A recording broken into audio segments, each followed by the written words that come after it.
दोस्तों, स्वागत है आपका एक और नए वीडियो में। आज की सेशन में सीखना है केमिस्ट्री का चैप्टर 2 जिसका नाम है एटम एंड एटॉमिक स्ट्रक्चर। तो जिसका नाम ही है एटम और एटॉमिक, तो पहले हमको इस चैप्टर में जानना पड़ेगा एटम क्या है, मॉलिक्यूल क्या है। उसके बाद से जानेंगे डाल्टन का सिद्धांत क्या है, कैसे कैसे इलेक्ट्रॉन प्रोटॉन न्यूट्रॉन की खोज हुआ है, जितनी भी सारी बातें हैं सबको लाइन बाय लाइन हम जानेंगे। तो सबसे पहले चैप्टर के नाम से शुरू करते हैं कि इसके बारे में क्या होता है। ठीक है, तो चलिए स्टार्ट करते हैं। तो सबसे पहले दिया है एटम। एटम का मतलब परमाणु। परमाणु क्या होता है? यह पदार्थ का अति सूक्ष्म कण होता है। पदार्थ का अति सूक्ष्म कण होता है, रासायनिक अभिक्रिया में भाग लेता है लेकिन स्वतंत्र अवस्था में नहीं पाया जाता है। इसका 3 गुण होता है। यह पदार्थ का अति सूक्ष्म कण होता है, छोटा से छोटा कण होता है जो रासायनिक अभिक्रिया में भाग लेगा लेकिन स्वतंत्र अवस्था में नहीं पाया जाएगा। ठीक इसका उल्टा क्या होता है? अणु। अणु का मतलब मॉलिक्यूल। मॉलिक्यूल मॉलिक्यूल क्या होता है? अणु ये जो है परमाणु से मिलकर बना होता है, छोटा से छोटा कण होता है। पदार्थ के सभी गुण इसमें उपस्थित होते हैं। पदार्थ के सभी गुण इसमें उपस्थित होते हैं लेकिन यह स्वतंत्र अवस्था में पाया जाता है। अब परमाणु क्या है? स्वतंत्र अवस्था में नहीं पाया जाता है। तो ये 2 बातें हो गई अणु और परमाणुओं के बारे में। अब हमको जानना है इसमें डाल्टन का परमाणु सिद्धांत। डाल्टन ने क्या अपना सिद्धांत इसमें दिया था? जॉन डाल्टन का एटॉमिक थियरी। 1808 ईस्वी में एक वैज्ञानिक जिनका नाम जॉन डाल्टन था, उन्होंने परमाणुओं को लेकर कुछ अपनी परिकल्पनाएं दिए। उन्होंने बताया कि द्रव्य अति सूक्ष्म कणों से बना होता है जिन्हें हम लोग परमाणु कहते हैं।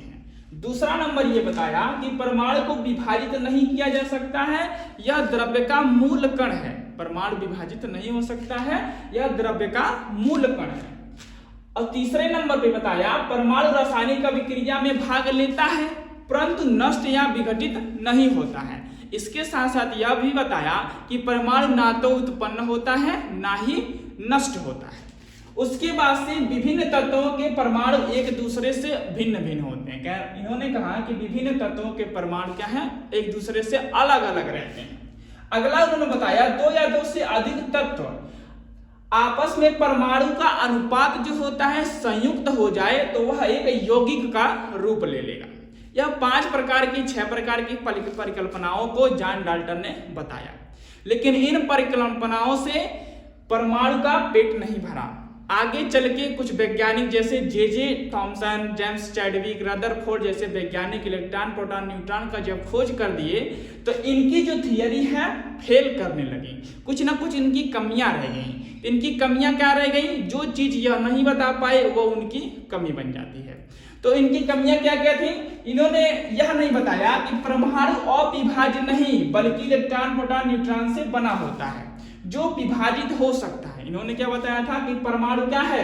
अति सूक्ष्म कणों से बना होता है, यह द्रव्य का मूल कण है, विभाजित नहीं हो सकता। लेकिन जब इलेक्ट्रॉन प्रोटॉन न्यूट्रॉन का खोज हो गया तब यह साफ हो गया कि इनको हम लोग क्या कर सकते हैं? विभाजित कर सकते हैं। विभाजित क्या हो सकता है? हो सकता है। लेकिन यहाँ पे इन्होंने क्या कहा था? विभाजित नहीं हो सकता है, द्रव्य से अलग नहीं हो सकता है।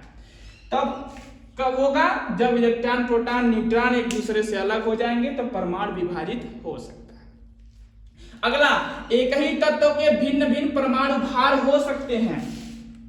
एक ही तत्व के भिन्न भिन्न परमाणु भार हो सकते हैं। इन्होंने क्या बताया? भिन्न भिन्न तत्वों के परमाणु एक दूसरे से भिन्न होते हैं, ये बताया। लेकिन यह थ्योरी यहाँ फेल कर गई। इन्होंने कह दिया कि भिन्न भिन्न तत्वों के अलग अलग परमाणु भार हो सकते हैं, जिसे हम लोग क्या कहते हैं? समभारिक कहते हैं।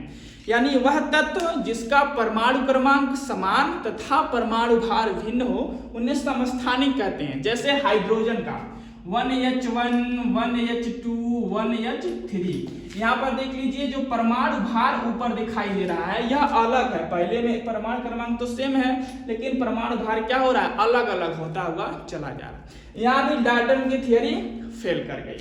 अगला इनकी कमी यह थी कि इन्होंने बताया परमाणु में भार भी समान हो सकता है। परमाणुओं के भिन्न भिन्न परमाणु भार समान भी हो सकते हैं। यहाँ तो मान लीजिए परमाणु भार भिन्न है लेकिन परमाणु भार भी समान हो सकते हैं। इनके अनुसार यह चौथा पॉइंट भी इनका इन लोगों ने फेल कर दिया। कैसे?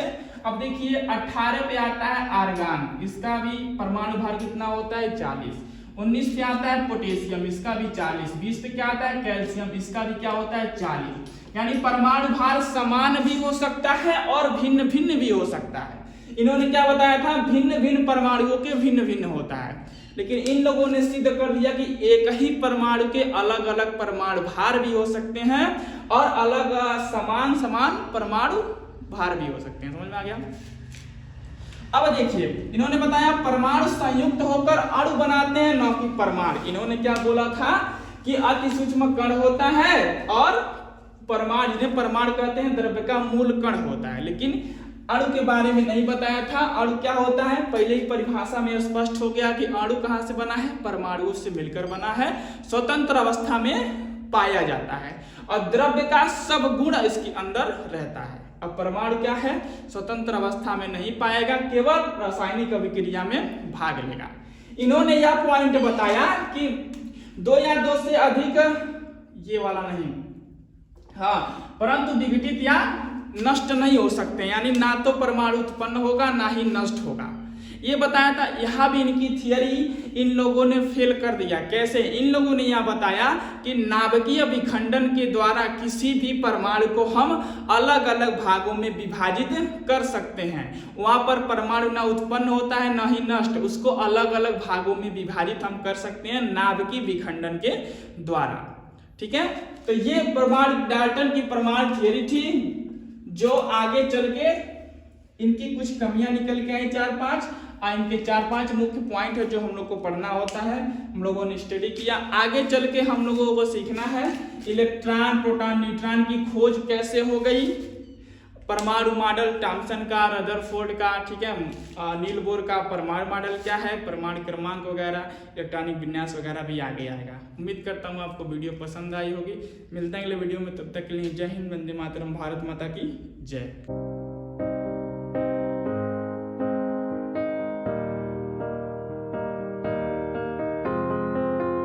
I will run, I will